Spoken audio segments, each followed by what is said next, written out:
আসসালামু আলাইকুম, welcome back double BPM shop. আজকে আমরা দেখব গোড বিপিএম কীভাবে ইউজ করা যায়। শুরুতে চলে গেলাম হোয়াটসঅ্যাপে। আপনি যার কাছ থেকে পিন নেবেন অথবা রিসেলার নেবেন, সে আপনাকে একটা ডাউনলোড লিঙ্ক দেবে এবং সার্ভার অ্যাড্রেস দেবে এবং একটা ইউজার পাসওয়ার্ড দেবে। যে রিসেলার নেবেন তাকে তো রিসেলার দেবে, আপনি রিসেলার থেকে পিন বানিয়ে নেবেন। আর যারা খুচরা পিন নেবেন পার্সোনাল ইউজ করার জন্য, তাদেরকে দেওয়া হবে ডাউনলোড লিঙ্ক, একটা সার্ভার অ্যাড্রেস এবং ইউজার পাসওয়ার্ড।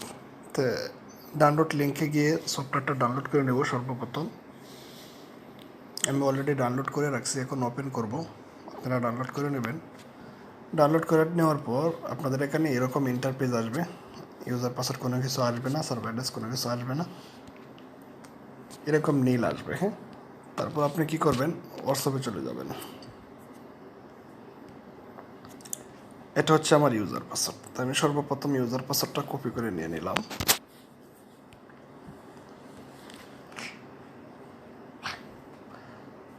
এখানে ইউজার পাসওয়ার্ডটা কপি করে নিয়ে বাস আমি এখানে ইউজার এবং পাসওয়ার্ড দুটাই দিয়ে দিলাম। হ্যাঁ, তারপরে 3 নম্বর অপশনে দিতে হবে আমার সার্ভার অ্যাড্রেসটা। সার্ভার অ্যাড্রেসটা দিয়ে দেব। দেখেন আমি সার্ভার অ্যাড্রেসটা দিয়ে দিচ্ছি। ইউজার নেম দিলাম, পাসওয়ার্ড দিলাম, সার্ভার অ্যাড্রেস দিলাম। এবার কানেক্ট বাটনে ক্লিক করব। যদি আমার ইউজার পাসওয়ার্ড সব কিছু বরাবর থাকে তাহলে কানেক্ট হয়ে যাবে। দেখেন কানেক্টেড, অলরেডি চাবি চলে আসছে।